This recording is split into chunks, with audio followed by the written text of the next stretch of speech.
It's your red-pilled brown girl searching for the truth. It's your red-pilled brown girl. Oh, when it just makes sense. Oh, it's your red-pilled brown girl. And get into the truth. It's your red-pilled brown girl. Yeah. Hey everyone, it's Crystal. It's your red-pilled brown girl coming at you. I am so excited to talk to you guys today. I feel like there's been so much winning on the conservative side, the Republican side. Donald Trump is, y'all know that's my president. He's winning, and people don't want to admit that he is. And y'all, I am trying. I am trying to not be that. I'm trying not to be that girl, right? I'm not trying too hard. I'm not trying that hard, but I'm really trying not to be the girl that's like everything that he does. I agree with, but honestly, everything that he does, I really do agree with what he's doing. I think he's doing such a great job. But okay, I'm gonna find something. I'm gonna find one thing that I disagree with him for y'all, just for y'all. The one thing that I disagree with President Trump is when he was talking about the abortion thing and he said, "Hey, we have to find a time that um it's acceptable to have an abortion." He was like, "We just can't be aborting 9-month-old babies." Well, I agree you can't be aborting 9-month-old babies, but I don't believe in abortion at all. Total like ban on all abortions. So there you go. I hope y'all are happy. I disagree with President Trump. Other than that, he is killing it. Okay. He is doing such an amazing job. And unfortunately, we have weak minded people. Now, mind you, one of the things that me and President Trump share is I'm from New York City. Like, I'm from Brooklyn. And he's from Queens. Like my girl April says, April Chapman, Unshakable with April, she says, he's ghetto. And so am I. And so is she. She don't want to admit it. April, we ghetto. Sinners saved by grace, y'all. But yeah, so I get a lot of the things that President Trump is doing. And when people hear him say certain things, so his famous grab him by the you know what, right?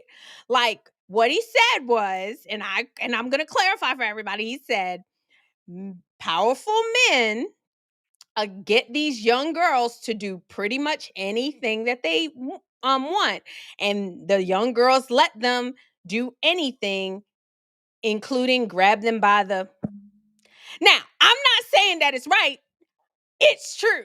And that's going to be demonstrated in later on when I talk about this whole Epstein hoax. And yes, I have decided that it is a hoax. President Trump is not being funny. He's not being sinister when he says that. Like, this thing is really out of control. It really is. What they are making this whole Epstein thing into, it's had wings and fly. You know, like Mariah Carey, spread your wings and begin. What a creepy old man liking young girls has become this whole hoopla, this whole distraction. But we're going to talk about that later. Anyway, first thing we're going to get into is this whole Marjorie Taylor Greene beef. Like, I don't understand what politicians don't get about President Trump and President Trump's role. President Trump is the president of the United States of America, the most powerful country in the world. This is for Marjorie Taylor Greene and whoever is agreeing with her. This is for y'all.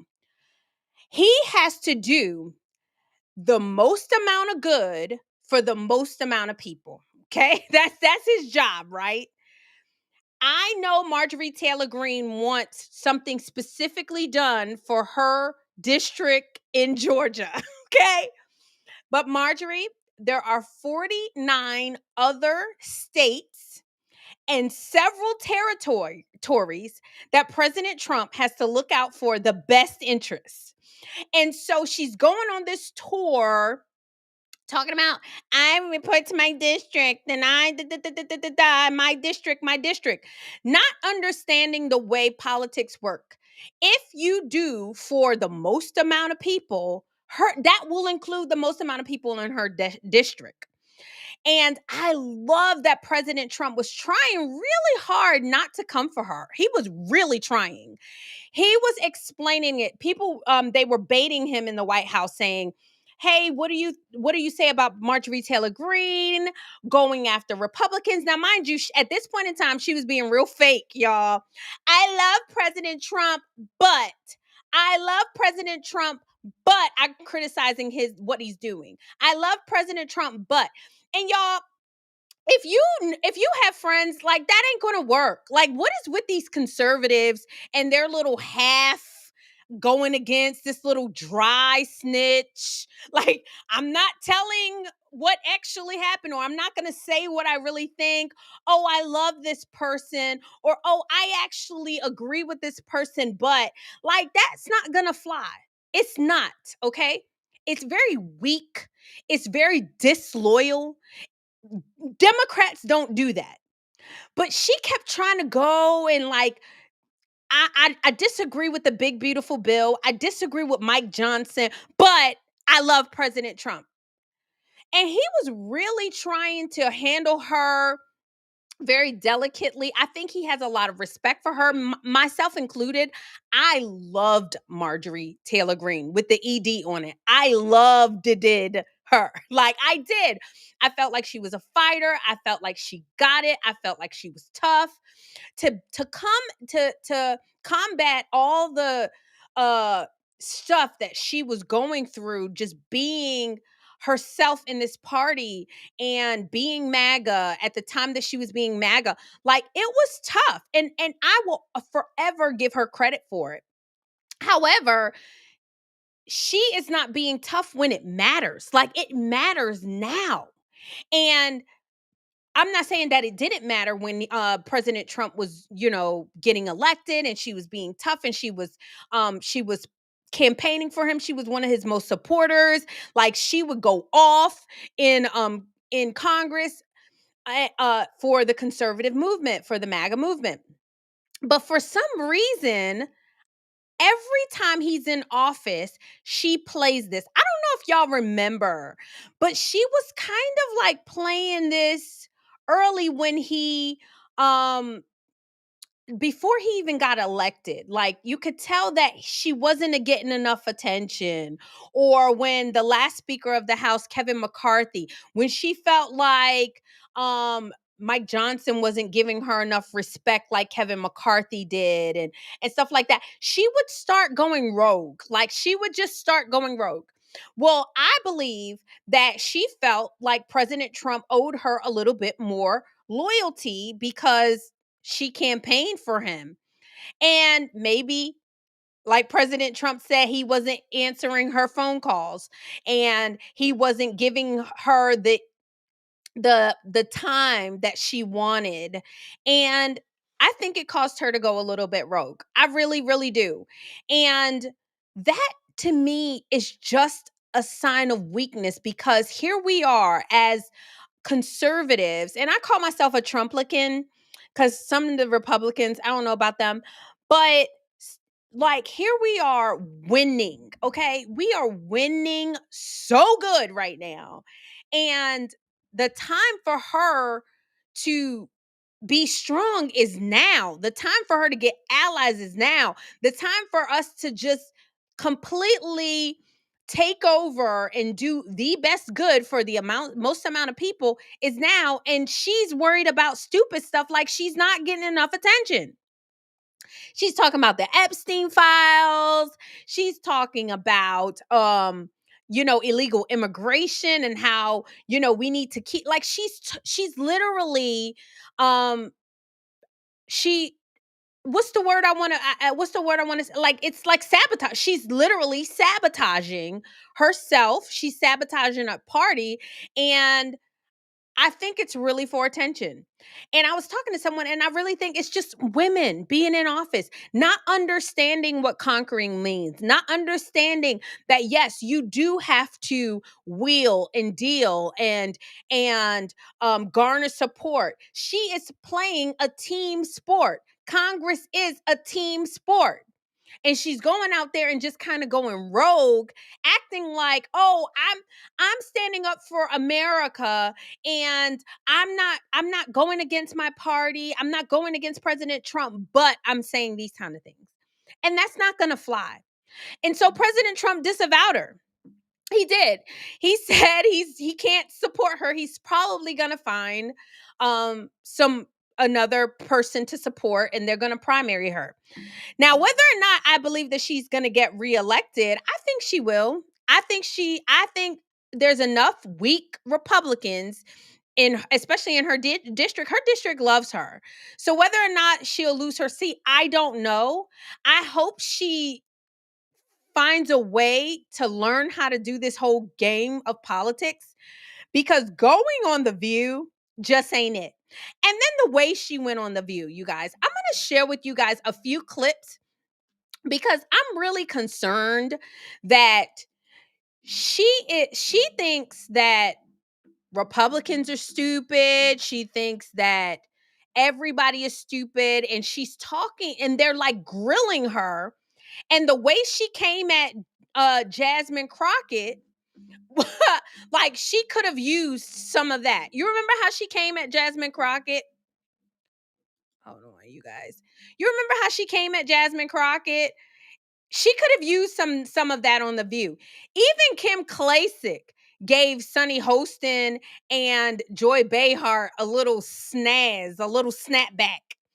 Like Marjorie gave them nothing. And I was really side eyeing her, y'all, because something just didn't seem right. It seems so fakey.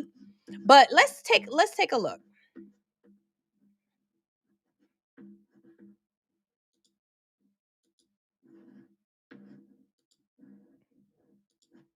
Watch this.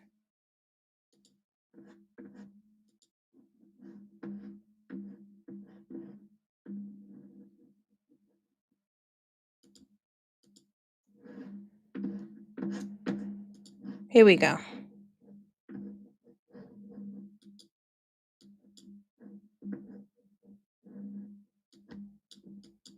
Hold on, guys. I'm trying to get it up.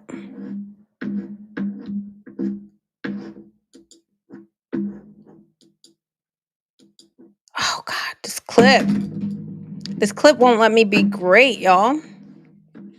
Hold on. I can get it from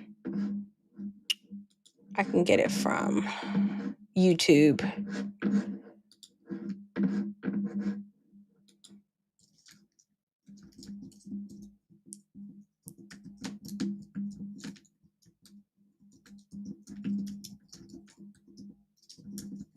I can get it from YouTube, y'all.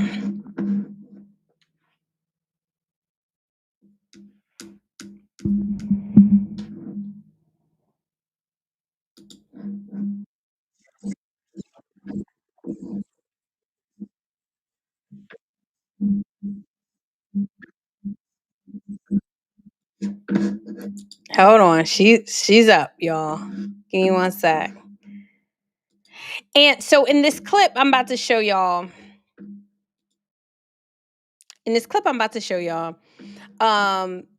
She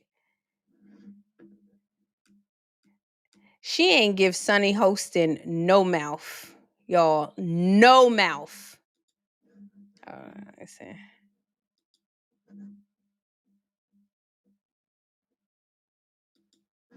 Here we go. Is the war in Gaza, tariffs. I'm sitting here just stumped. You know, because you are a very different person than I thought you were.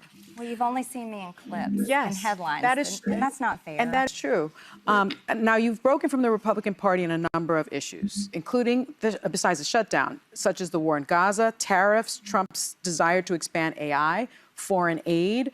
But you've also had these clips highlighting the very public spats that you've had with your colleagues, where your behavior, some say, is just unbecoming for a congresswoman. And you're promoting conspiracy theories like QAnon in the past. But you seem to have grown past that. And I feel like I'm sitting next to a completely different Marjorie Taylor Greene. Why the change? Why the evolution? Well, Sonny, it's like you've gone so right. It's like you're on the left now. It's like this. I'm not on the left, and we could talk about Russian collusion. That was a conspiracy theory and a lie. There's lies that come from both sides. Let's be really honest. Well, with the one Russians another. did try to affect the outcome of the Russia election. collusion with Donald Trump was an absolute lie, and all the information's coming out. So both sides. Y'all,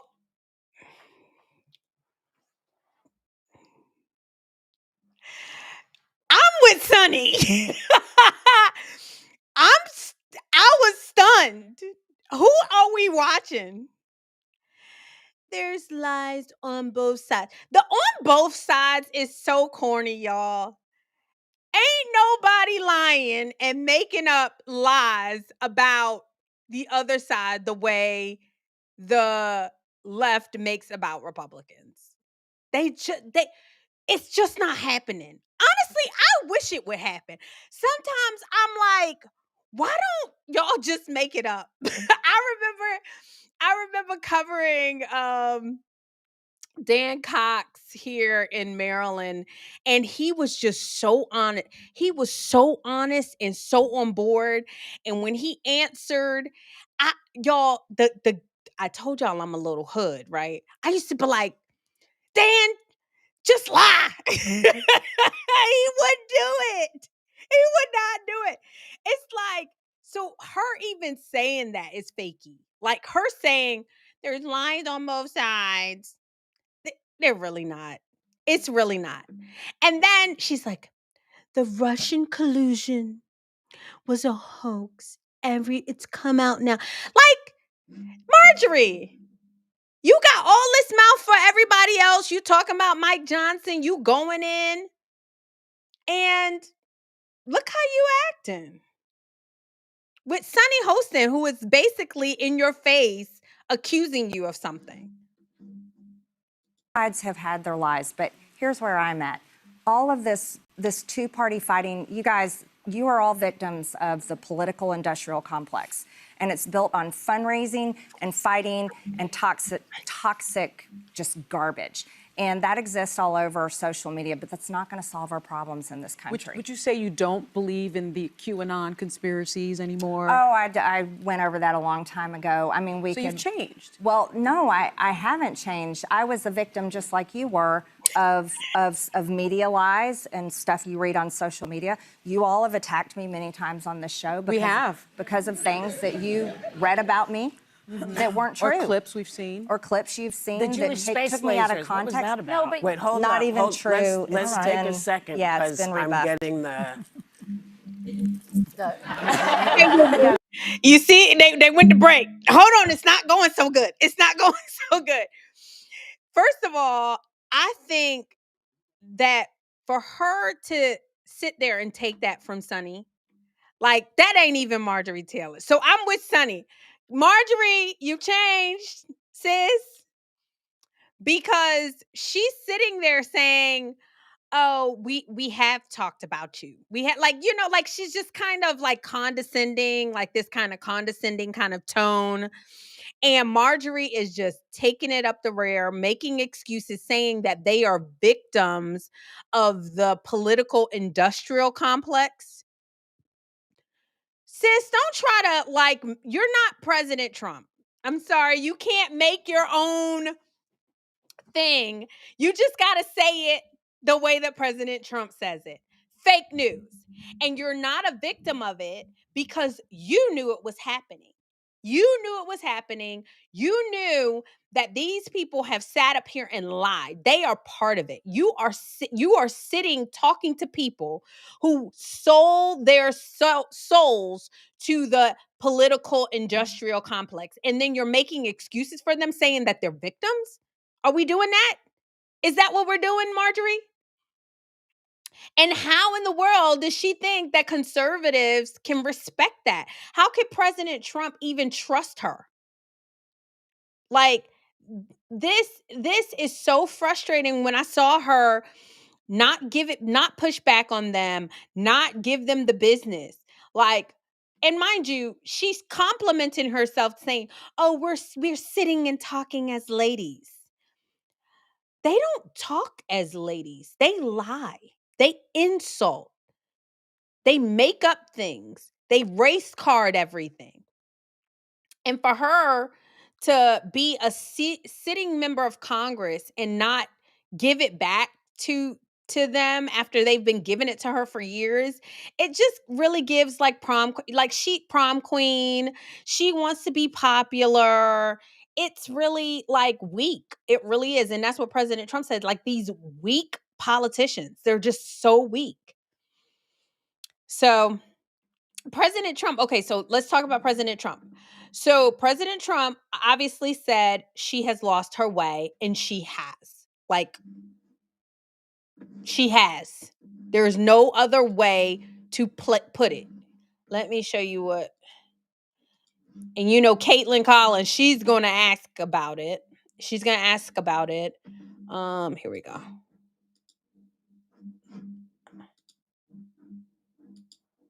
But with all of that, I passed a great big. Marjorie Taylor Greene, who is a big ally of yours, said that she would rather see you focused on nonstop domestic policy meetings here at the White House instead of nonstop foreign policy meetings. What's your response to her saying that, and also saying that grocery prices are up and not down, as you've said? Yeah, so I don't know what happened to Marjorie. She's a nice woman, but I don't know what happened. She's lost her way, I think.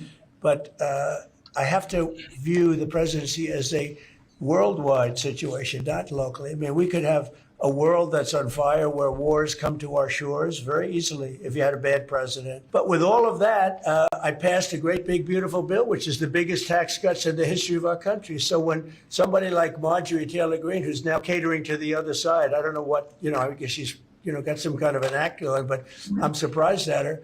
But when somebody like Marjorie goes over and starts making statements like that, it shows she doesn't know. But so when somebody makes a statement about he's devoting time to the world, well, the world is the United States, because if the world's in trouble or if the world is ripping us off, the world was ripping us off before I came here.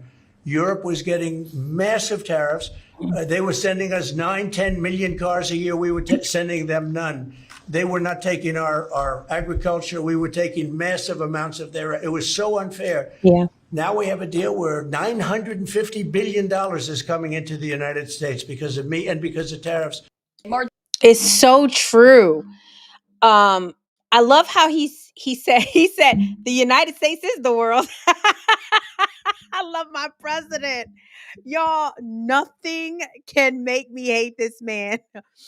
Nothing can make me hate him.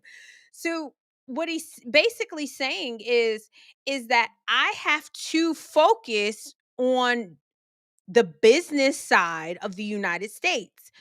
And unfortunately, I have to go over there, talk to these people so I can then bring home the bacon back to the US.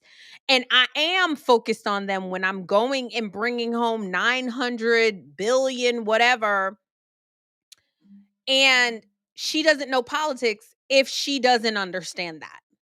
He then goes on and explains why it should be essential, like it should be especially important to her when it comes to rare earths in her district. Like she says that she's worth Trillions of dollars in trade and other things. But someone like Marjorie Taylor Greene would say you're spending too much time overseas, you're not spending enough time serving your domestic. So I heard that Marjorie Taylor Greene said, "Oh, gee, I'm spending too much time overseas." So let's say I don't meet with China. You know what's happened right now to Georgia and every other state? They're not working because your magnets and your rare earths would have kicked in, and there wouldn't be a factory in the world that was working.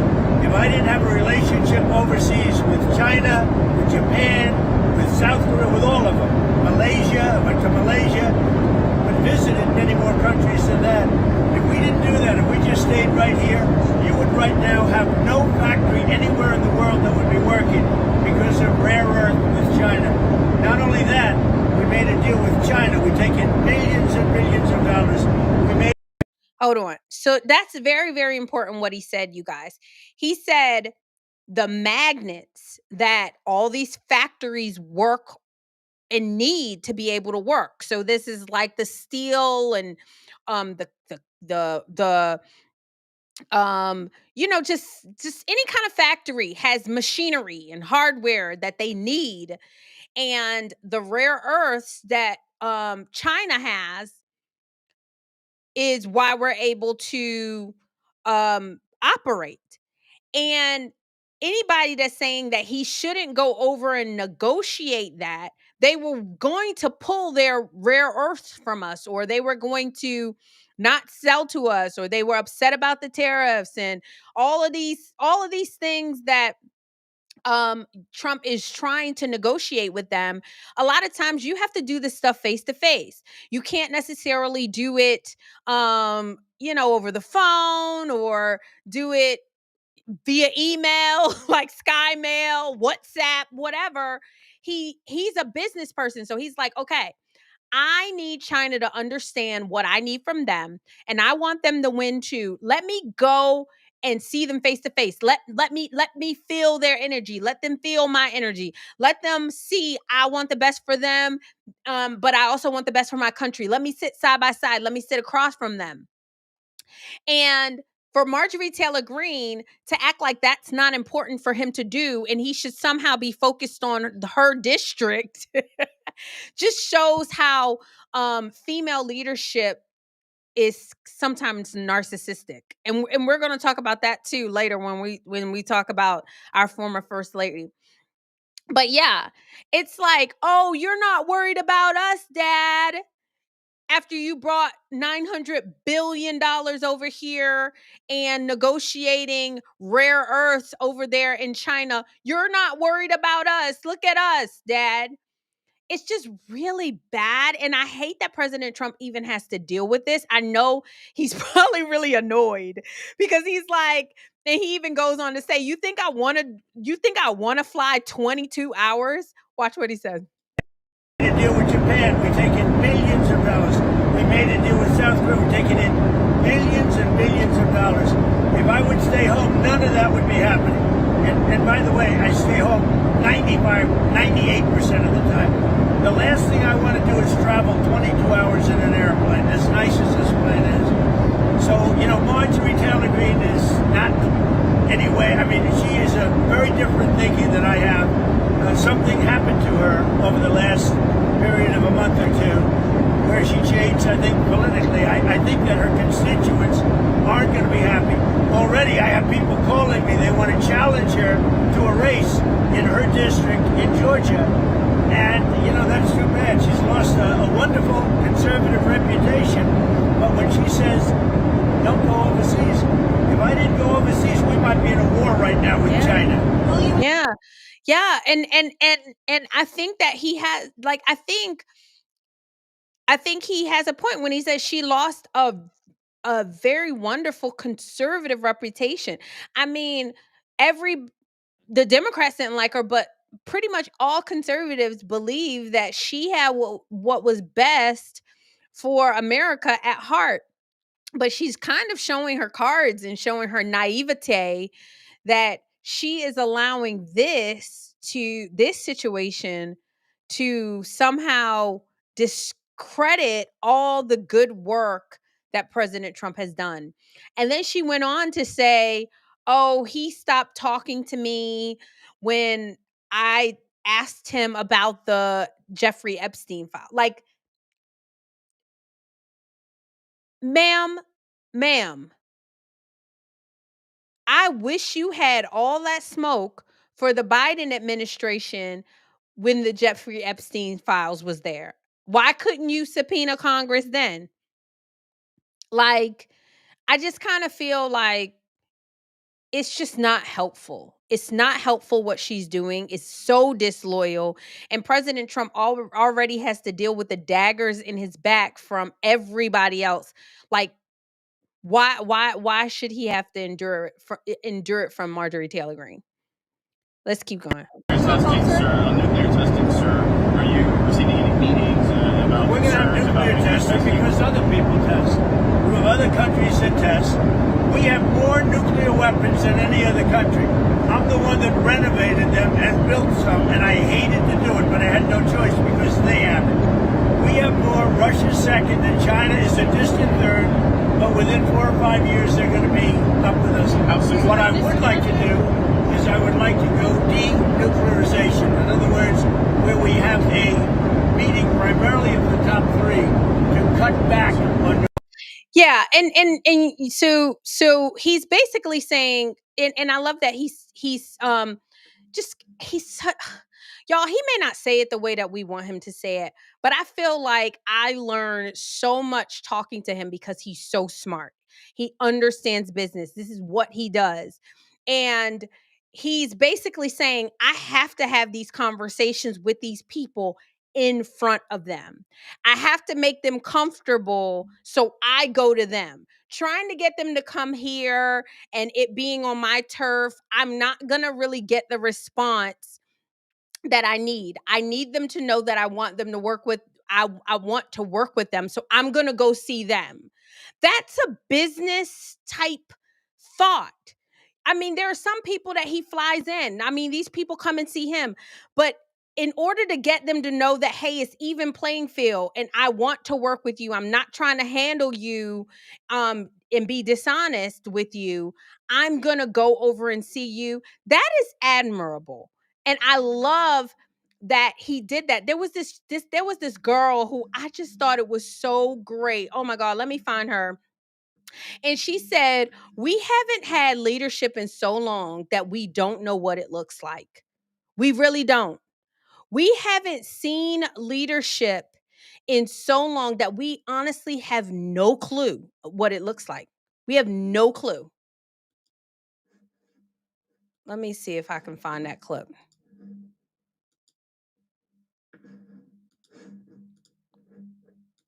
Let me see if I can find it. Here we go. Here it is. Hold on. And it's so true. It's like America is so like longing for leadership that we don't even know what it looks like anymore. Here we go.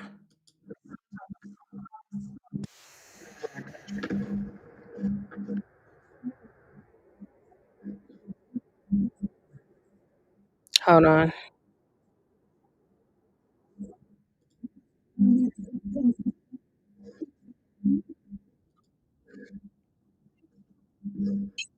Protect his country from foreign and domestic threats. Mhm. A president's job is to make sure the country is profitable. Hold on. Let me she cooking, y'all. Y'all got to see it. The Hold on. I can't back her up. How do I president's job is to make sure its country's citizens can live in peace and prosperity. I love that she said this. Okay. Profitable. Enemies, foreign and domestic. That the citizens can live in peace. We can't do that if there's wars over there. If he's not going over there and squashing beefs, we can't do that if they're tariffing us and we're not taking in money from them. Like we can't do any of those things. And I don't know why we get so uncomfortable to hear him talk about it. Like, this is what a president's job is. This is what presidents do. It's not confusing. I love that she said, y'all, I love brown skinned women that get it. Okay. I love it. I'm here for it. Oh, God. Okay. Enough talking about them. Let me go to this next story, you guys. Talked about Marjorie. We have got to talk about y'all former first lady. Speaking of females, speaking. All right, this is gonna be hard for me. Okay, this is gonna be hard. I'm just gonna be completely transparent with you. This is going to be hard. Why? I actually have a lot of respect for this person. I know y'all conservatives. Y'all just don't have no respect for her. And I get it. And I understand why. I get it. If I was y'all, I probably would not. But since I'm not y'all and I'm me, you have to understand I have a lot of respect for this person. But I got to criticize her because I just feel like Michelle Obama to me, when I first saw her and Barack, I was, y'all, the black girl in me. You remember I used to be black. I'm not black no more. Remember that? So when I was black, I loved Michelle Obama. I loved her so much. I thought she was so pretty. I thought she's so eloquent. I mean, she speak all the black girl lingo, and I was there for it. So talking about her, like, I know a lot of people insult her and stuff. I can't do that. Like, I really can't. I can't even make myself. So please, please, please don't be mad at me. I can't insult her, but I can criticize her. So she has this tour that she's doing. She's doing this book tour where she's talking about beauty and culture and confidence. And one of the viral clips that one of the clips is going viral is she is talking to people about hair. And you guys, I don't know what it is with black and what I found is educated black women. And I was like this. Educated black women find themselves so obsessed with white people, what white people do, what white people think. And white people, I feel so bad for y'all because educated black people, y'all really try so hard to like, to respect, to be fair to. And honestly, sometimes I feel like y'all do too much. I feel like y'all should really just stop because the way that educated black women look at white women is just, it's mean. It really is. It's mean. It's really mean. It's really hateful. And you're seeing it more and more now, like it's coming out. And I believe that white people are still not calling black folks on it. So the former first lady, Michelle Obama, is on this live conversation about hair and beauty. And of course, she is completely obsessed with white people. So much so that she accuses the white standard of beauty as the reason why black folks can't swim. You can't make this up, y'all. Let's watch. You literally can't make this up. You can't make it up. Here we go.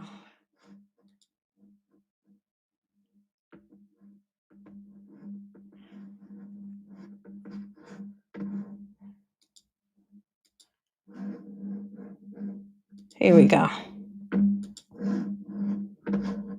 The speech. I want to know the speech by heart because you never know when a teleprompter is going to go down or something's not going to work. It's live TV. I do it in flat shoes behind because they usually have a teleprompter behind for all the speech givers to practice. I do it once and then I put on the shoe that I'm going to wear and I do the speech again so that by the time I come out, it's locked in and then I can deliver it, right? And locked in from your feet through all the way up. And that's how the decision about clothes works, right? So that suit was Meredith. We had a fitting for this event. She brought a bunch of suits. we put that on, and it was clear. It was like, dang, this is a bad suit. You know, that's usually how I pick stuff. It's like, this is bad. You know, we weren't thinking about symbolism or Wakanda or nothing. I don't know what all that was about. It was just like, this is a clever suit. You know, on. it was, Sorry, guys. it was modern and different and a little edgy, which me go- is sort of what the path I was on anyway. And this is when I told Jerry, my braider, I wanted that long power braid because I didn't want a lot of hair. So it's things like that that I thought about. But once we picked the suit, it's about the work. You know, it's like, this suit, I know I feel good in, I feel clean in, and now I can do what I'm here for, which is to deliver a message. Now, y'all didn't listen, and they maybe don't I'm know what I'm looking. gonna wear, and I walk out into the salon, into the garage. Let me see if I can find her. Hold on. We can work harder, and Oh, a here lot we of go. people All right, we're right here. want to know, well, what do braids mean? What does she mean? Look, y'all. What does she mean? It's great. You know, I mean, that's how white folks are. It's like, what does that mean? That's how white folks What are you are. saying? We're saying nothing except I just don't want to have to do my hair every day. Wait, And I hold on. We got never wanted to feel captive. So I learned how to do my own makeup. I learned how to put a lash on. I learned how to do my own hair in the same way that you've said, because you can't have people with you all the time. And I knew that there was going to be life post White House, even though my team still works with me. Part of that was control. And the decision to get my hair braided was primarily a continuation of that freedom. You know, it's like, a lot of people want to know, well, what do braids mean? What does she mean? Look, y'all. What does she mean? It's great. You know, I mean, that's how white folks are. It's like, what does that mean? First of all, I need to ask my white friends. Do y'all ask, what do braids mean? Are y'all really she can't ask. She is not able to pinpoint a single person that asks, what do braids mean? She's not. I promise you, she is not, y'all. She's not able to. What do they mean? What do braids mean? Like, why are white folks so obsessed with black? I mean, why are black people so obsessed with white folks and what they think? Like, I don't understand, y'all. I'm so confused. Listen, What are you saying? We're saying nothing except I just don't want to have to do my hair every day. And I want to go swimming. I don't want to have to worry about it. Let me explain something to white people. Our hair comes out of our head naturally in a curly pattern. So when we're straightening it to follow your beauty standards, our hair comes out of our hair naturally. Oh, so white people's hair doesn't come out naturally. Like, you see how narcissistic this like thinking is. I'm not saying that she is, y'all. The thinking that black folks somehow have this kind of way of life that nobody understands. Our hair comes out of our head naturally. What? Like, really? Everybody's hair comes out of their head naturally. Some white folks' hair come out of their head naturally curly too. And some black folks, their hair come out naturally straight. Like, why? Why? And then your beauty standards. we are trapped by the straightness. That's why so many of us can't swim. And we run away from the water. People won't go to the gym because we're trying to keep our hair straight for y'all. For y'all. No, sis, you probably was trying to keep your hair straight for them. Most black folks ain't trying to keep their hair straight for no white folks. They trying to keep it straight so they can look a certain way. You might like your hair straight. It's easier to deal with.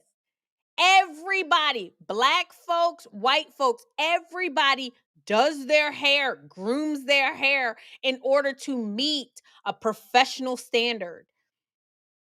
Like the way Black people act like they're somehow unique in this journey of hair or this journey of grooming. I know white folks that blow dry their hair every single day straight. You get what I'm saying? Like, to me, I just feel like Michelle Obama, her voice can be magnified in something that can be very helpful to Black women, to Black young girls, and she keeps using it for evil.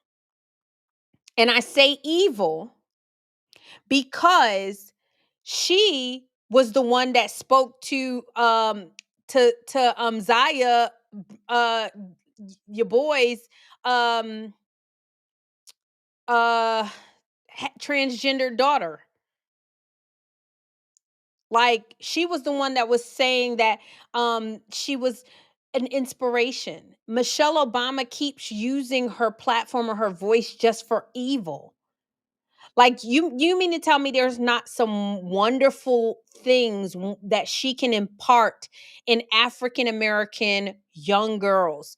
There's not some things that she can knowledge that she can impart in some Black women that are aging, that are thinking about going to law school, that are thinking about writing a book, that are thinking, like, she is just messy.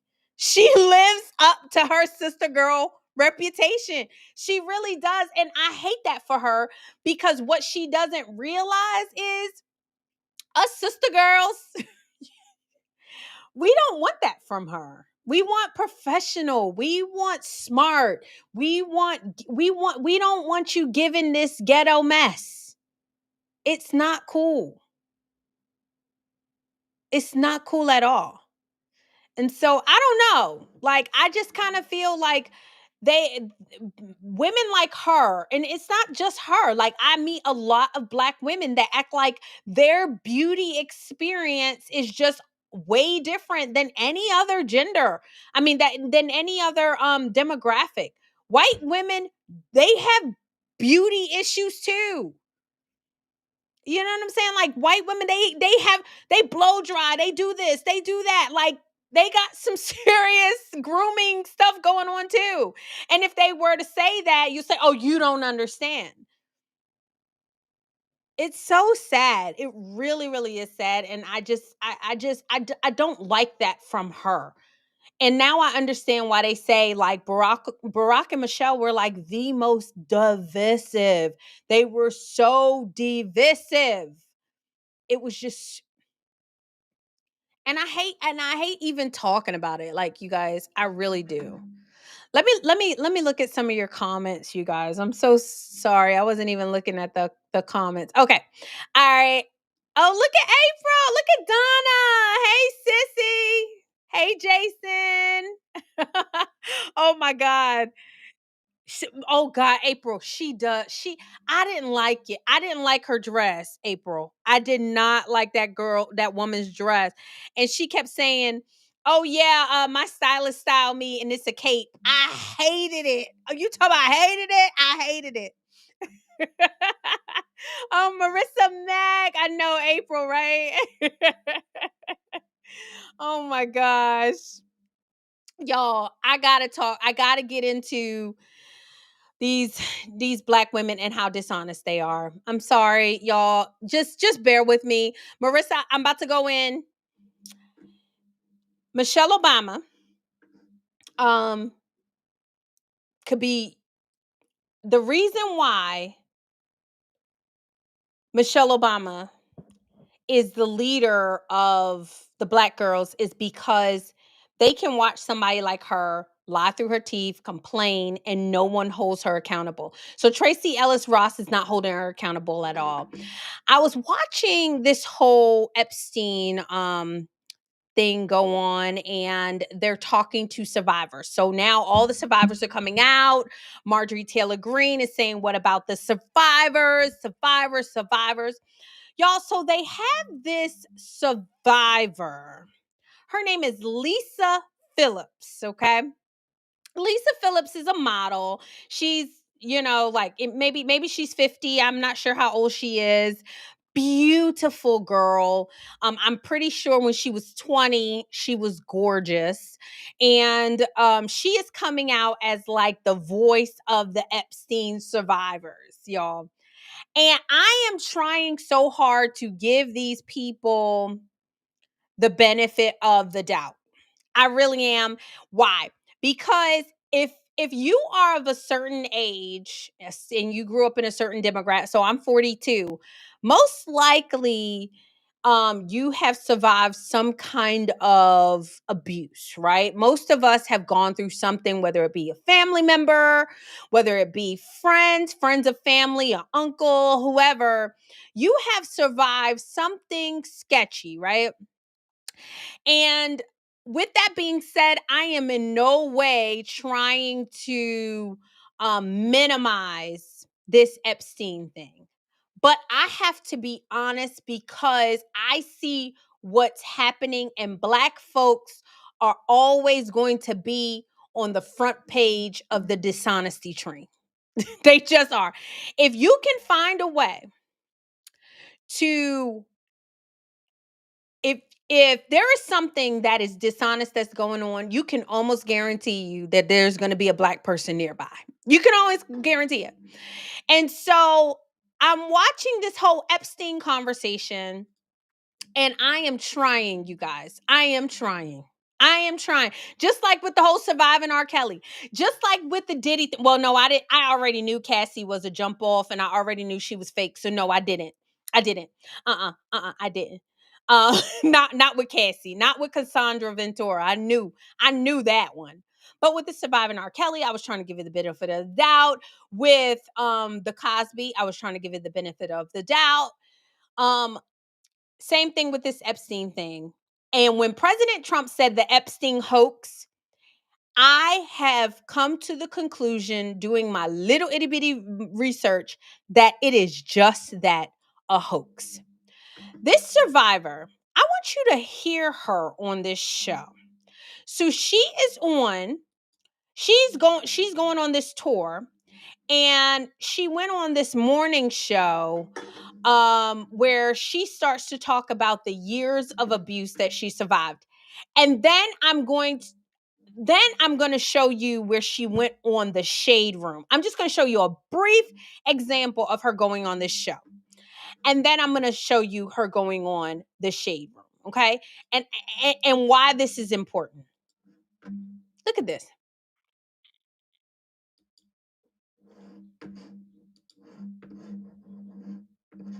Here we go.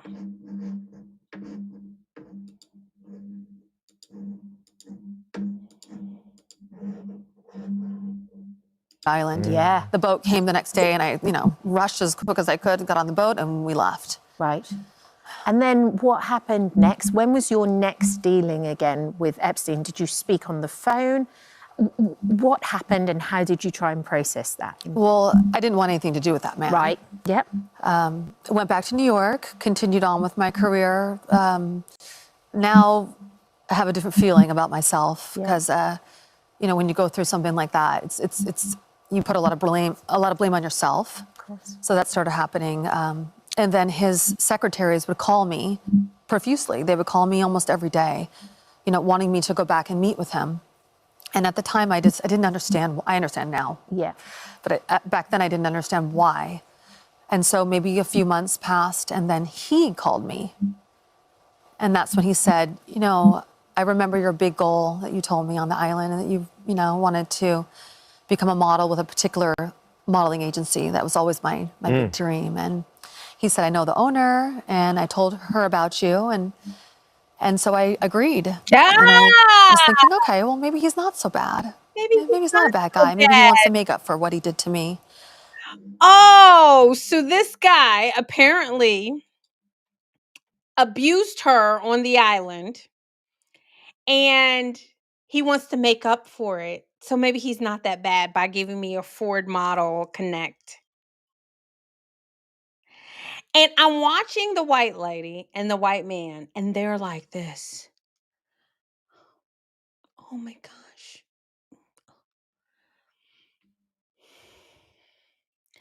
And I just feel so bad because I believe they want to believe her, right? I know they want to believe her. I then go and watch this on this same chick on the Shade Room. Y'all take a look at this on the Shade Room. Take a look at this. She's gorgeous, by the way. Look at her skin. She's gorgeous. Doesn't she look like a model? So she starts telling the story like right away. So like, and this is why I say Black folks are dishonest. Because had this been a conservative or Republican or something, the Shade Room would have ripped them to shreds. But because Black folks are dishonest, and this is Black lady, she's half whatever, this other Black chick doesn't ask her any questions. Y'all listen. And asked me a lot of questions. And What kind of questions did he ask you? well, he was really good at getting kind of into my psyche, like where are you from, and what's your family life like, and what's your relationship with your father, your siblings, and what are your dreams and aspirations, and all these questions that most men don't ask you. Yeah. You know, so most men talk about themselves most of the time, but this one was like honed in on like, who are you? And I want to know more about you, and you're so interesting. And So you're feeling special. yeah, it was super, special to have this, older, interesting, definitely smart, man, interested. But it was more like a mentor kind of thing. Okay. It wasn't like a playboy or, those type of vibes. And as a child, I had grown up in Oxford, England. Right. And he found that really interesting. Okay. And then, I just felt really comfortable with him. I didn't really think that much of it. So now we're in the bedroom, and I was told that I have to do this massage. And I said to the other girl, like, what's going on? And she was like, oh, well, Jeffrey kind of likes these massages. You just have to do it. And I just, I went back and forth with her a little bit on that, but I ended up, just agreeing and just going with her. And Okay. What y'all don't realize, and I wasn't able to show you guys, is that she was in her 20s. So she starts off this story and says, I was in high school in England. Yeah, let me let her talk for her. She says, I was in high school in England.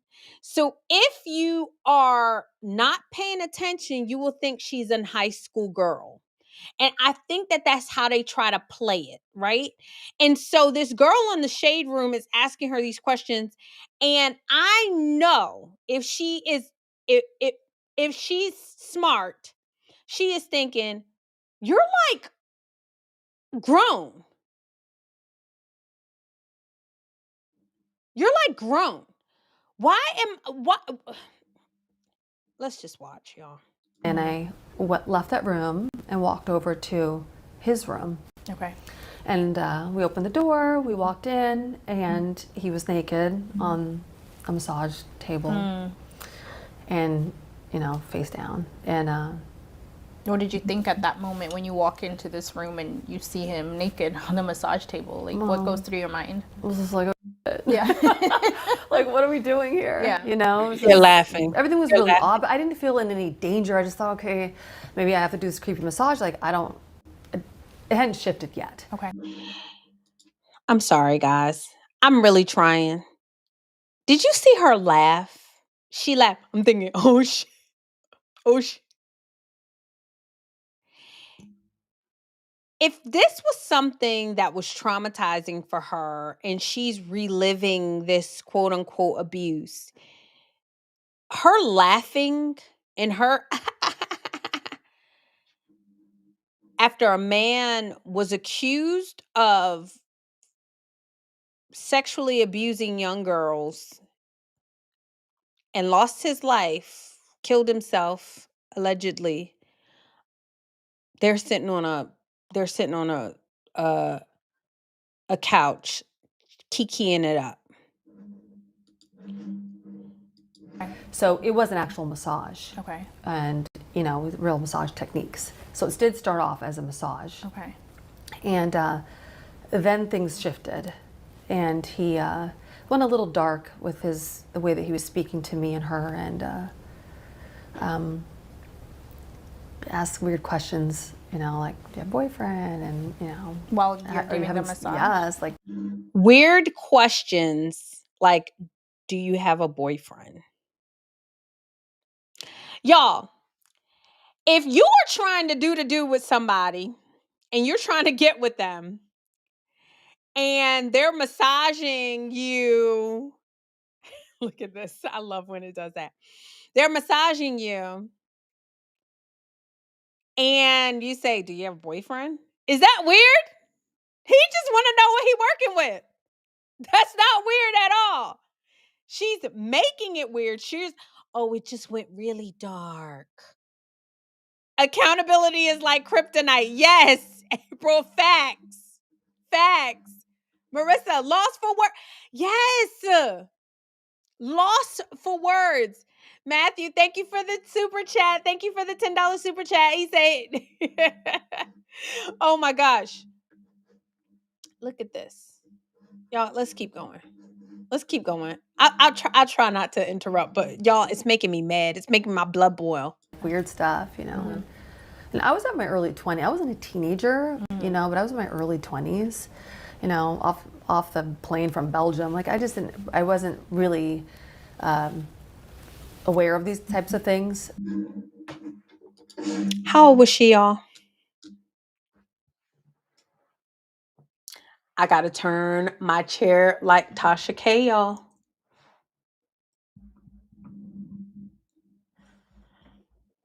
I was in my early 20s.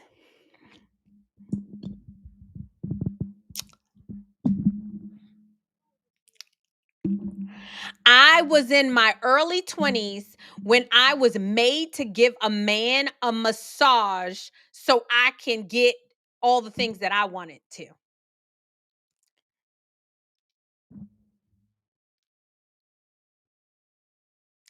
If you can't be held accountable in your early 20s, then can women ever be held accountable?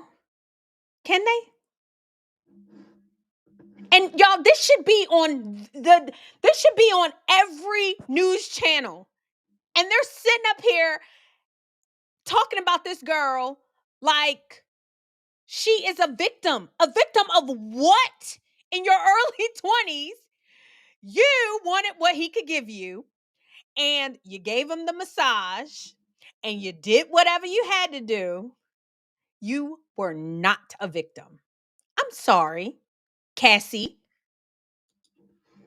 That's her nickname, Cassie. But I mean, long story short, he abused me and the other girl that evening. And, I just kind of ran out of there with her and went back to that room and kind of just looked at the ceiling all night and was just like, what the is going on? Yeah. Like, what's happening? And she didn't really have that many answers for me. I feel like. Had she been there before, like through this Well, before? I didn't know at you the time. She was maybe 22, like she was young too. And I mean, as we know now who Jeffrey is, this is kind of what he did. Right. But back then, I just didn't really understand what was going on. I never blamed her. I just thought that I blamed myself and like, I'm in this situation, like, why did I come here and why did I agree to that? I just was scared. Yeah. And, and I didn't really have anyone to protect me. And so it was just odd. It was an odd situation. When you say like abused, like, do you feel comfortable? Like what was that exactly? Was it more mental? Was it physical? Was it sexual? Well, it was physical and sexual. Okay. Abuse. Jeffrey had a way of abusing girls. It was a massage that turned into abuse. And he liked to use objects and things.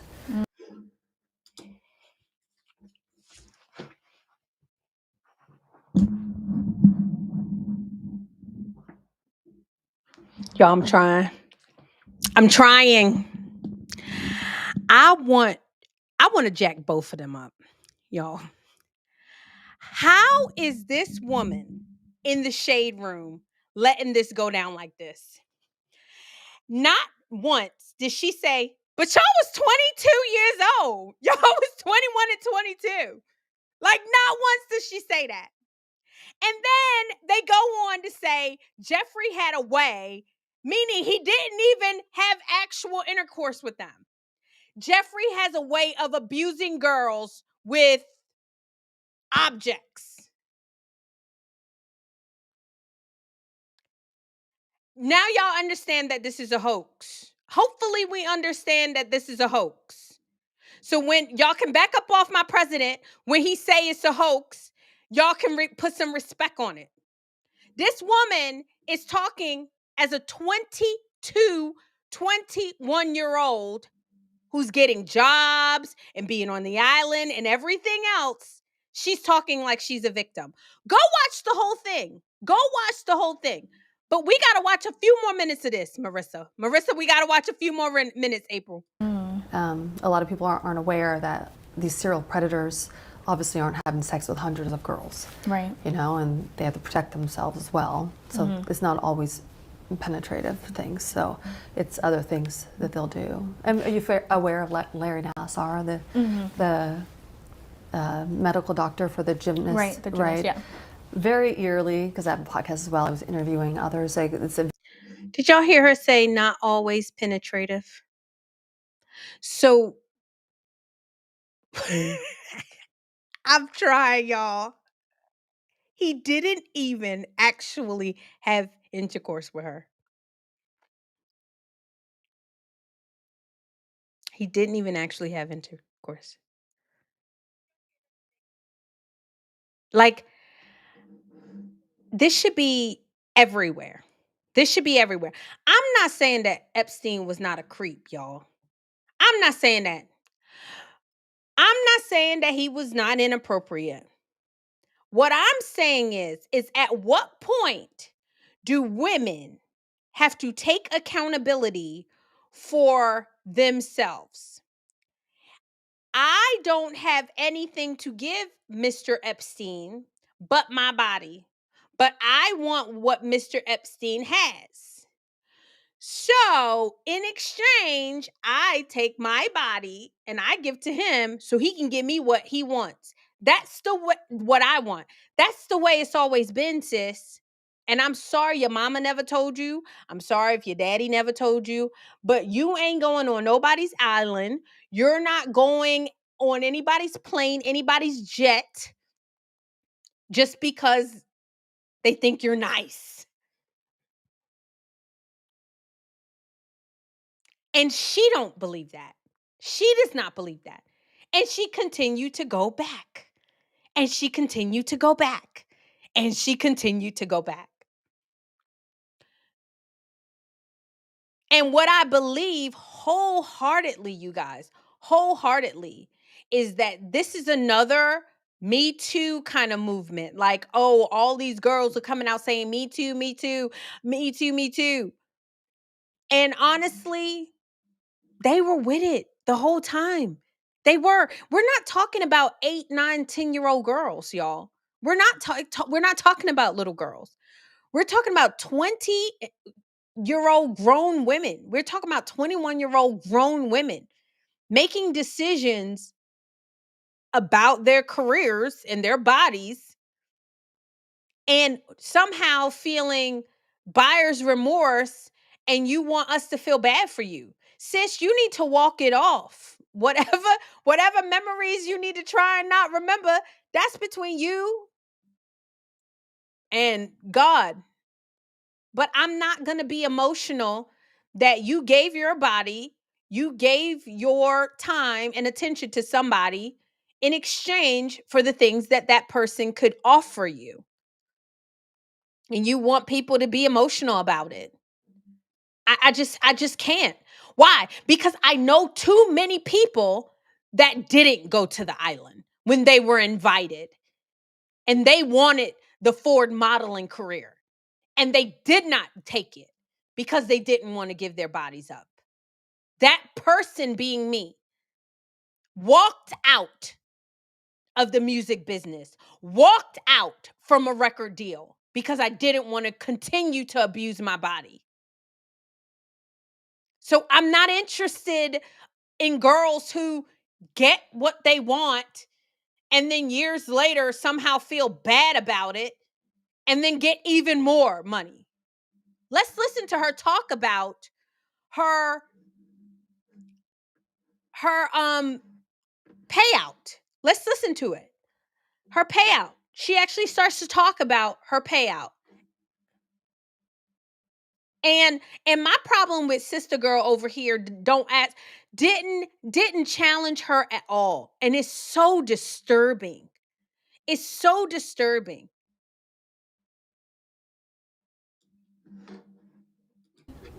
Or Well, not unfortunately, really? it's all coming out right now. Okay. Under the Biden administration, but we weren't ready to speak out then. It wasn't really pushed so much then as it is now. Just for whatever reason, it all just exploded in the last few months. Yeah, I Probably wonder because if the reason is because Democrats want to get you distracted over the fact that President Trump is doing a good job. He's doing a good job. And you're being used. Oh, we just weren't ready to talk about it under the Biden administration. But hey, now we are. God, these people are so dishonest. And then this chick, green dress, literally is letting her lie. Letting her lie. Letting her lie.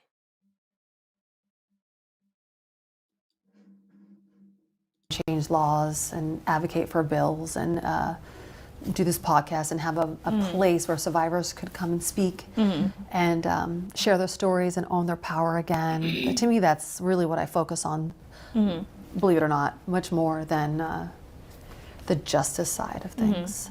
And my last piece on that, there was an Epstein Victims Compensation Fund paid out. It paid out over 120 million to 136 survivors, and apparently 52 women privately settled claims. Is that a form of justice in your opinion, or a form of protection still from the powers that be? That was the original fund. The J.P. Morgan fund was close to 250 million with over 200 survivors. So there was two. I can tell you that a settlement, of course, helps take care of your kids and pursue your dreams and things like that, but it doesn't heal you. Did you receive a settlement? Or Not from the two that you said. No? Okay. From the J.P. Morgan one, but what was fantastic and that you don't understand and people don't understand listening at home, the settlement obviously helps. I do like my new shiny Porsche. Okay, but that's not what helps. They gave us 5 years of therapy. 5 years of therapy. And you need it, sis. You are bat crazy. And you need to share it with sister girl from the shade room. She y'all, this is horrible. She said, I do like my shiny new Porsche.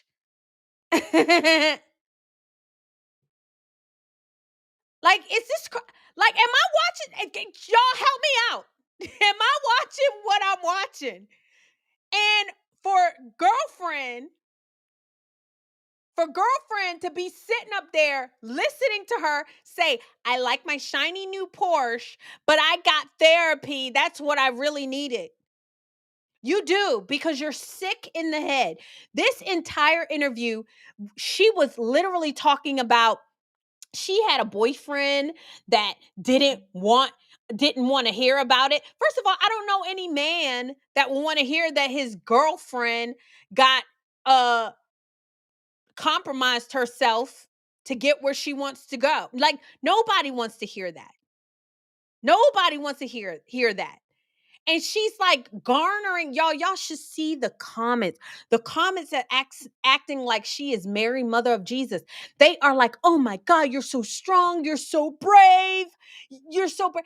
And it just let me know that the majority of people, especially women in this, like, y'all are stupid. Y'all are stupid. If you think that this woman is a victim, I don't know how you walk away from this interview and say that she's a victim. I can't find victim nowhere. If anything, Epstein sound like the victim. He sound like the victim. He sound like he gave this chick a job and she's ungrateful. That's what she sound like.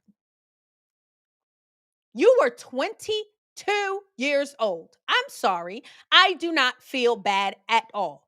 And then you also said that he didn't even penetrate. And you want us to feel bad. You want, yes, the shade's on us. Exactly. It's just so upsetting. And then, like, y'all want us to focus on that when President Trump is out here actually doing work. You want us to focus on her, who's literally telling you, I was a jump off. I didn't know I was, but oops, I ended up being one.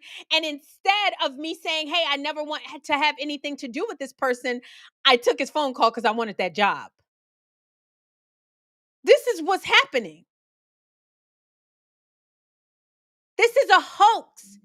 And then the Shade Room, the host of the Shade Room, she says, hey, I heard that you guys were going to put out your own Epstein list.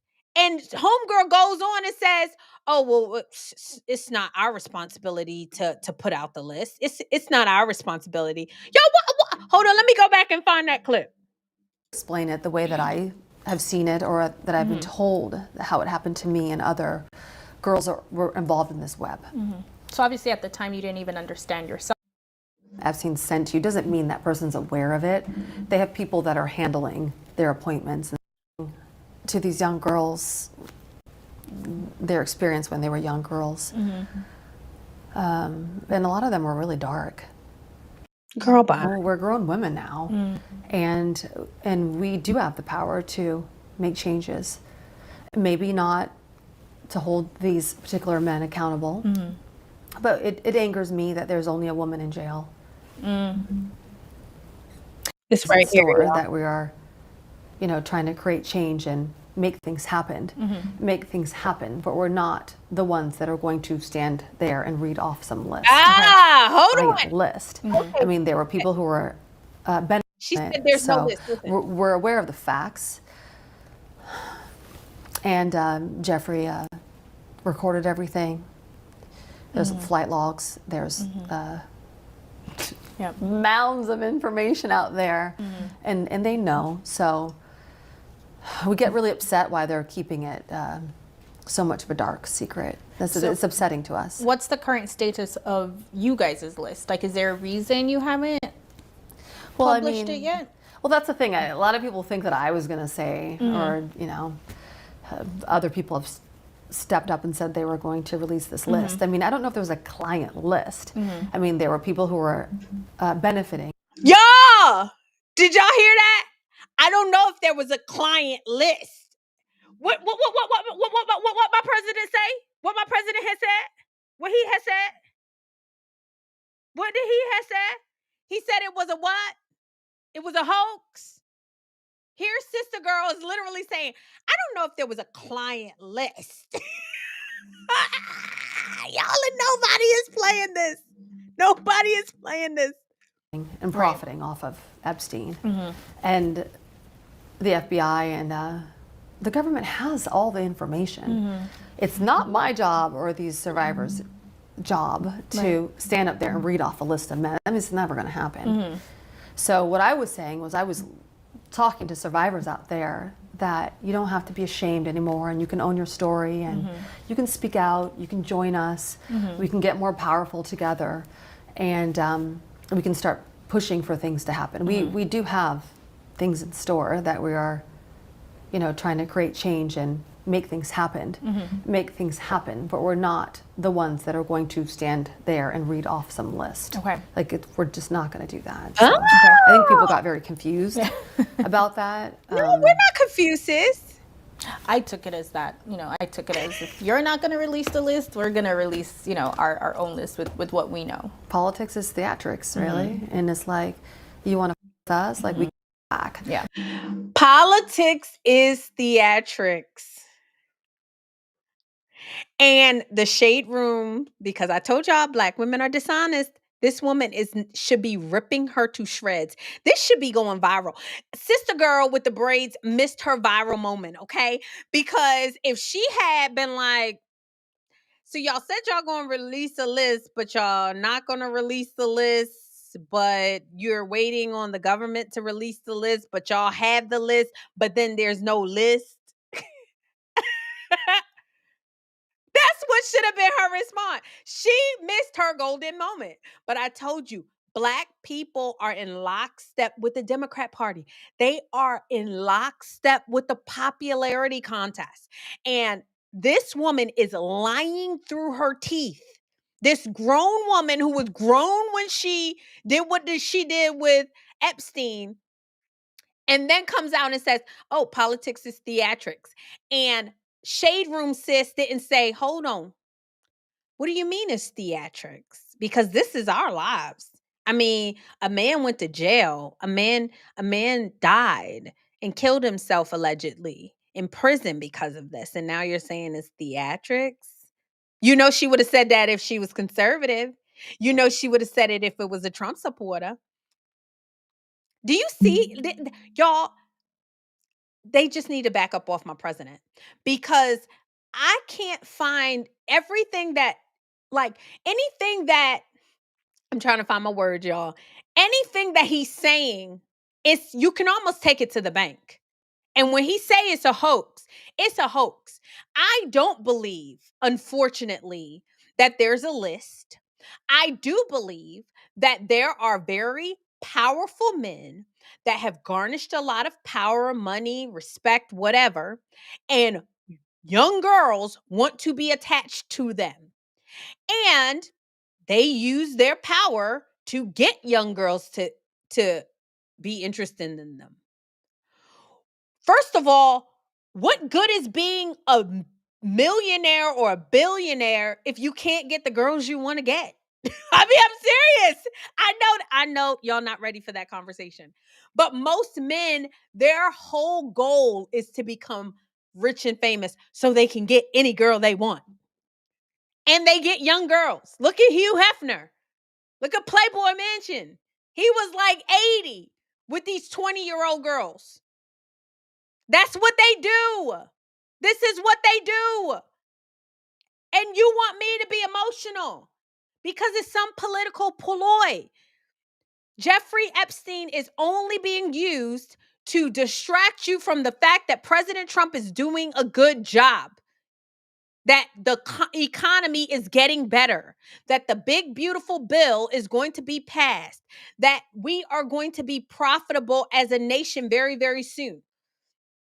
And yes, Matt, yes. And like Trump said, if there was anything on him in the Epstein files, the Democrats would have been released it.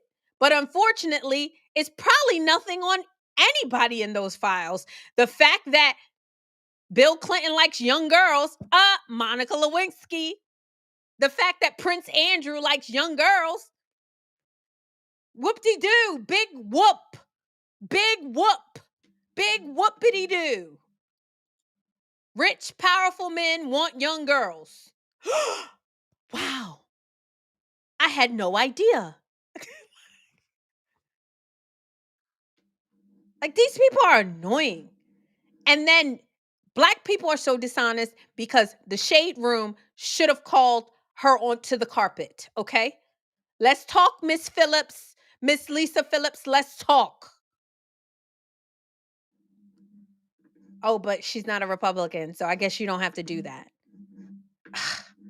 Y'all, this is just so upsetting. It's so upsetting. Anywho, okay. So my last story, you guys, I have to talk about. I was really debating on bringing this up, but I really think that it's important and very, very necessary when it comes to stupid Republicans. I'll tell you, like my president says all the time, this country is being ran by stupid people, and it takes the office of the president to change it. Y'all, Democrats are evil and stupid. Republicans are naive and stupid. I was sitting here listening to Vince Everett Ellison talk about the government shutdown. And oh my God, when I hear it, when he breaks it down for you guys, you're going to fall out. But it's so true. Our country is being ran by stupid people, okay? And they don't get it. Even Republicans. And I'm telling you, our saving grace as a nation is we have President Trump, or else we would be screwed. The Democrats shut down the government, and now the government is open. It was always going to be open. They couldn't negotiate. We weren't going to give illegal aliens health care. We just weren't going to do that. We just weren't going to do that. They wanted to negotiate on terms that they knew was just an abomination to the Republican Party, and so they shut down the government.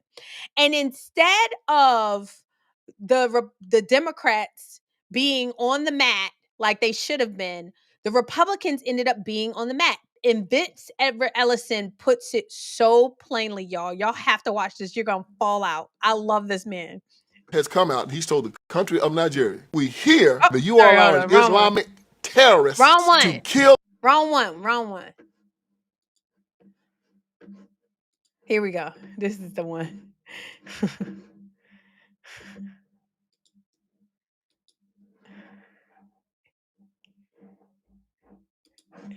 Republican versus on a Democrat shutdown. Listen to Vince. Vince is hilarious. I'm going to give you an example of how stupid Republicans are. Okay, Republicans have voted probably about 15 times to open up the government. Democrats have voted about 15 times to keep it closed. Yet, the Republicans are being blamed for closing the government. Now you figure.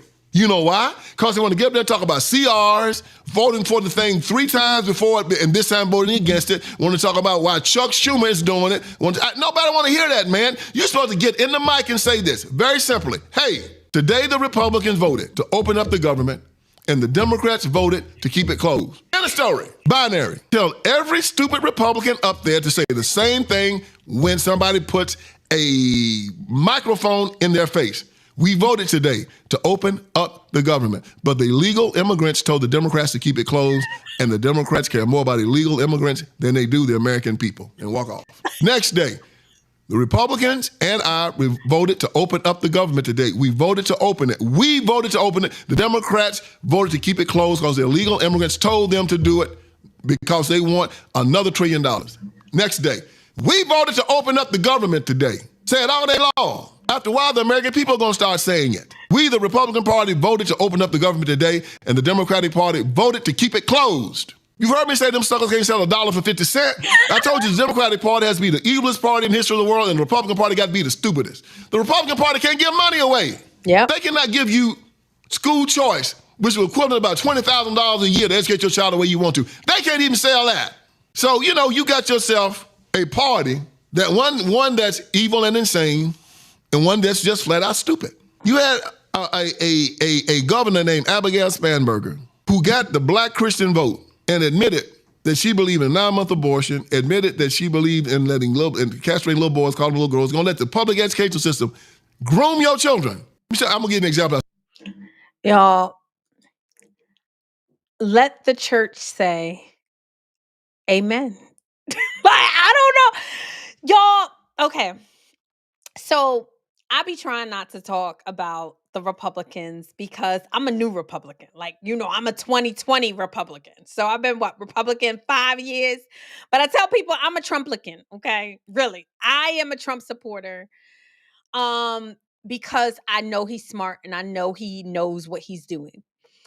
I agree. Vince has never why are we arguing with these people? How did the Republicans become the issue with the Democrats? How did that even happen? First of all, y'all didn't listen to President Trump when he said you need to end the filibuster. And then they said, well, we don't want to end the filibuster because if we end the filibuster, then the Democrats are going to use it against us if they're in power. They're going to use it against you anyway. Have you not realized that y'all keep trying to live Republicans tried to keep living above the board and setting the examples to Democrats, and they don't care. They literally don't care. They don't care. They are so evil that it doesn't matter what you do. They will look you in your face and lie. When Kamala Harris got on that stage and debated President Trump, and she said, "This is a man who said there were good people on both sides," I knew that she was a liar. That has been debunked over and over and over again. And then not just her, Barack Hussein Obama got up and said the exact same thing. They don't care. They don't play fair. They don't rise to the occasion. They just don't. They always rely on Republicans for their good old Christian beliefs. And unfortunately, it has not worked for y'all at all. And instead of you saying, okay, we need to listen to President Trump, and if anything goes wrong, we can just blame it on him. But Daddy said, let's do this. Let's try it, because the way that we've been doing it has not worked. The fact that they left that government shutdown for the longest shutdown in all of American history, you're going to have to pay for that. And if you think that that's going to stop the Democrats from eliminating the filibuster when they are in power, then like Vince Everett Ellison said, you are stupid. You are a fool. Y'all are fools. I don't know what else to say. You're sitting up here. How they got you on the mat like that? How they got you on the mat like that when you know for a fact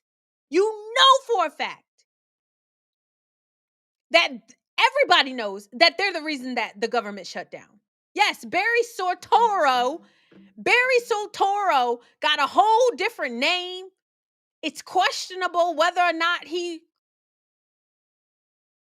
y'all know what I was about to say. It's questionable or not whether he ex Candace Owens. These folks are liars, and Republicans keep trying to treat them like they're dealing with normal people, and they're just not. And unfortunately, it's going to cost you. It is going to cost you. And Republicans are just so nice, and they so Christian, and they always thinking about things in a way like, oh, it's my brother. That's my brother, and kumbaya. And it has not worked. It has not worked. They shot Charlie. They tried to shoot President Trump. Like, they're just not playing. They're not playing that game. And unfortunately, if we don't figure out, if Republicans don't figure out a way, we're not going to be able to hold on to this republic at all. Yeah, when they go low, we go high. Yeah, okay. You're right. That's what Michelle said. No. When first of all, we don't go low. Republicans don't go low enough, clearly. And they do. You're right. They do need Vince's help, Marissa. They do. They need the best and the brightest running for office, because unfortunately, I mean, these people, these like our country is being ran by stupid people, like President Trump said. Our country, they just go low, period. I don't know, guys. I don't know. I really am frustrated with the Republican Party, but I'm confident at the same time, because President Trump is going to succeed no matter what. Think about it.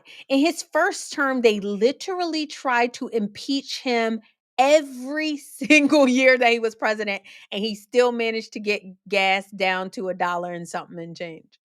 Like, he's going to win because he knows how to do this. He's not new to this. He's true to this. He knows how to do this.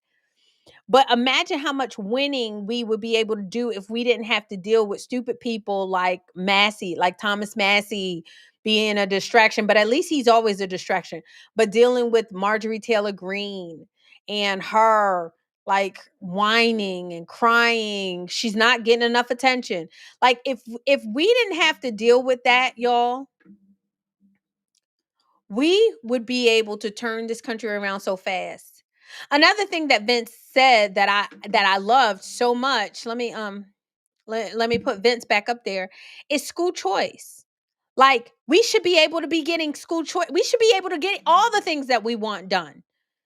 The new affordable health plans, school choice. If you can't sell parents being able to homeschool their kids, send their kids to a private school, if you can't sell that, then I don't you can't sell you can't like Vince said, you can't sell 50 cent for $1 or $1 for 50 cent. Yeah, let me say it right. Yeah, you can't sell $1 for 50 cent. And it's unfortunate because if you can't sell $1 for 50 cents, you should not be our leader. You should not be the leader of the greatest country in the world. And that is something that I did agree with Marjorie Taylor Greene when she said on Tucker's show, or no, it wasn't Tucker. Maybe it was I forget whose show she was on one time where she said absolutely every single person in Congress should be fired because we can't get anything done for the American people. And that's the truth. If you can't get it done for the American people, then you should not be in office. You just shouldn't. And Americans have to raise our standards for who we elect. And I'm hoping that the conversation goes in that direction and um not even like making it about identity politics, electing a black person, electing a male, electing a female. Can we just have the best and the brightest running our country? Please. I'm sick of all these black grifters getting into politics and sounding ghetto like Jasmine Crockett. I'm sick of them. I want intelligent people. I want kind, understanding people that are not necessarily nice. They get the job done. That's what I care about. I don't care how nice you say it. I love Vince Everson, Ever Ellison, because he is just straight shooter. That's who you need running your country. That's who you need running your business. That's who you need running your country, being your city, being your mayor. It's time out for these soft speakers, these kind people, these people that are so nice and they just do. It's annoying. It is so annoying. I was watching something about Tucker Carlson. And mind you, y'all, I have a lot of respect for Tucker. I have a lot of respect for Tucker Carlson because when he was on Fox News, he kind of looked like he was going against the grain and all of that. But I have to keep remembering, y'all, that Tucker is from California. And I love Tucker, but Tucker is from California. California, kumbaya, heyday, all that. He had a conversation, blew up. You guys remember about Nick Fuentes, and everybody got mad that he had talked to Nick Fuentes, and Ben Shapiro was especially upset about it. And Ben Shapiro went and talked about it. And I actually, I don't believe in playing both sides. I'm on Ben Shapiro's side because it makes the most sense to me, you guys. I have not received $7,000, willing to take it at any time. However, when something makes sense, it just makes sense. And so Tucker Carlson, he goes and talks about Ben Shapiro not caring about this country. Why? Because Ben Shapiro, unlike Tucker Carlson and a lot of other people, are speaking the hard truths that America needs to hear. But Tucker Carlson spins it. Now, mind you, you guys, I watched this same interview. I watched the exact same interview. And I thought what Ben Shapiro said was great. But then Tucker Carlson goes on and says that is awful. Y'all, listen to what Tucker Carlson said about Ben Shapiro. Let's go to 838. Got a lot of respect for him, y'all. I just don't agree with this. Force. I hate to be mean to him, but this does reflect the worldview of an awful lot of people in Washington and a lot of people in Ben Shapiro's world. And that worldview is the people of this country don't really matter. They can be replaced. And by the way, if you complain about the fact they're being replaced, which they are at high speed, it's measurable, then you're a Nazi and you must shut up and be punished. Yep. So let me get this straight. You're telling me I don't have to spend countless hours consolidating our company's financial data. But those people don't really matter. They should do what they're told. And ultimately, they should just serve the people who are profiting from all of this. Does he really think that? Well, here are a couple of clips that you can watch carefully and answer the question for yourself. Here's Ben Shapiro. We have trained an entire generation of people to believe that if their lives are not what they want them to be, it's the fault of systems, as opposed to decisions that are in their own control. And politicians absolutely have a stake in selling that. A lot of people in our industry have a stake in selling that. It makes people feel good about themselves and bad about the world. And the reality is, if you want a better life, you should feel better about the world and worse about yourself. If you're a young person and you can't afford to live here, then maybe you should not live here. I mean, that is a real thing. Okay? I know that we've now grown up in a society that says that you deserve to live where you grew up. But the reality is that the history of America is almost literally the opposite of that. It's hard to know where to start with that clip. I think that's been on the internet and people are experiencing gut level revulsion when they see it, and they really should. No. There was no lies detected. It's like there was no lies detected, y'all. He said we have trained an entire generation of people to believe that if they are not successful, it is because of someone else. That's true. Or the fault of someone else. That's true. I'm not saying that the government could not do better by its people. However, even that, in a government that is ran by its people, the fact that the government is not doing better by its people, that's the people's fault because we have to get the right people in office. So what Ben Shapiro was saying was actually true and fair, but people don't want to hear truth. They don't want to hear truth. And Tucker is trying to spin it like Ben Shapiro said something that was so far out that oh my God, I can't believe that he said that. But it's true. And then he also said, Ben Shapiro said, if you can't afford somewhere, then you probably shouldn't live there. We have a group of people saying that just because your parents lived in New York, you should be able to afford to live in New York. And simple economics says that that's just not the way that the world works. It's not. Supply and demand. The most amount of people are demanding it, the cost of it is going to go up. The lower the supply is, the cost goes up. It's just the way that economics works. And so I'm sorry that there are probably people who wanted to live in California and they can't live there anymore because the cost of things have gone up. Maybe if you moved, the demand will go down and it'll come and the value will come down. But the entitlement of the American people is something that we have to try to overcome if we're going to be great as a nation, period. I'm sorry, but these immigrants are walking circles around these Americans. They're coming to work on time. They're not doing drugs.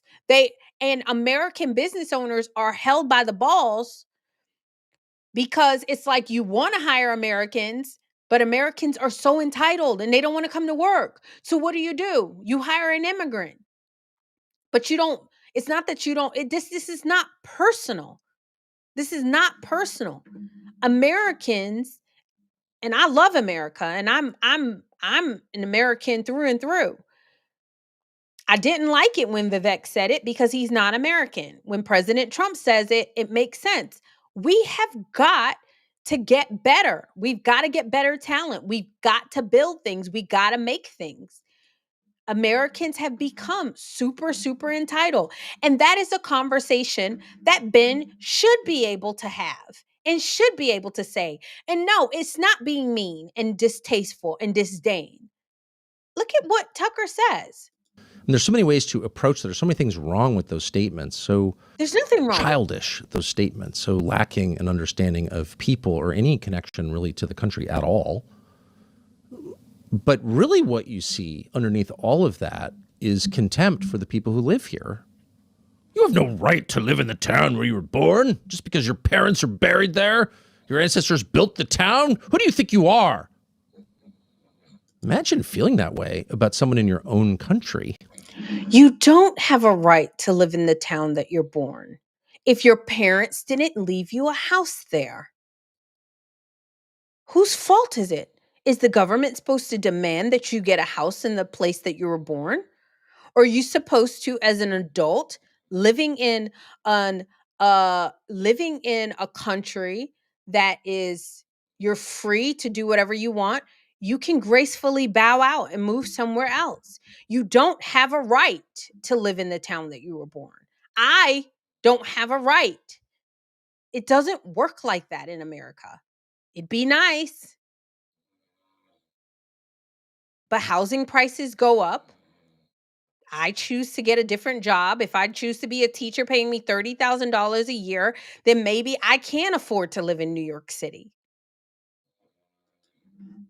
There's nothing wrong with saying that.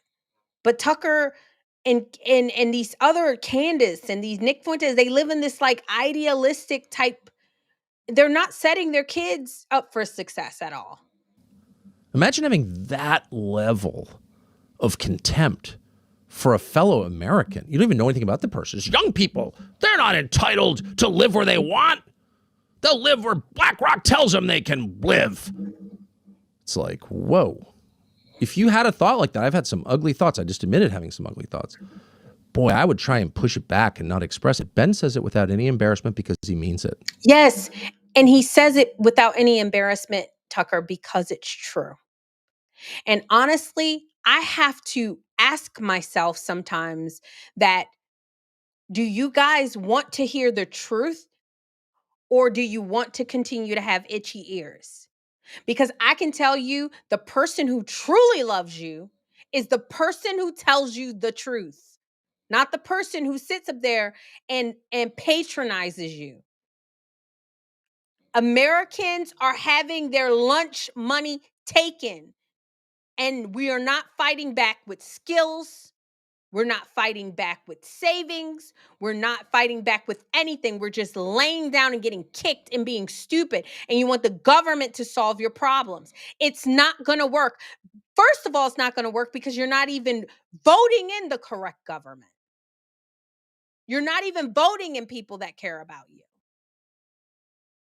And so when Ben Shapiro says this, it's just the honest to God truth. Hey, what am I doing to change my situation? Why are people from certain different demographics able to come over here and garnish power? Why am I living in a place that I can't no longer afford to live? What can I do to minimize and downsize? What is this politician selling to make my life better? And how do I vote for them? These are all questions that Americans have to start asking themselves. Because I told a story the other day. I was at Walmart one day, and there was this African lady. She had an accent, and she was out there in the rain selling her book.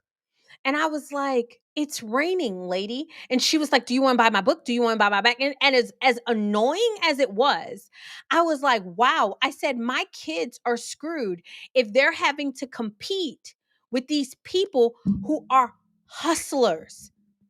They are out here hustling, and they are going to get the job, and they are going to get the careers, and they are going to get the money, and they are going to get the power, because Americans have become castrated and weak.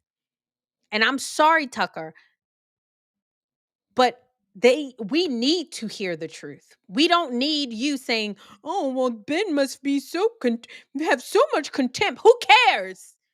We need to hear the truth. I don't care what Ben feels about me. I don't care what he thinks about me. I personally don't care. I need to know what he knows. How did he get the situation that he got? There was a scripture in the Bible where Jesus called the lady a dog, and she said the dog even eats from the master's table. She didn't care. She wanted the bread. She wanted the healing. She wanted what God had for her. And she didn't care that Jesus was insulting her, calling her a dog. So I don't care what Ben Shapiro thinks about Americans. I don't care that he loves Jews more. What he's saying is the honest to God truth, and it's only going to be helpful for us as Americans. So, anyway, that's my spiel, you guys.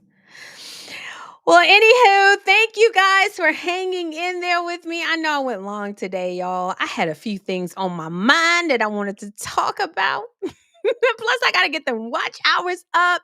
You guys, if you are still watching, please hit the like button, hit the subscribe button. Please support my channel.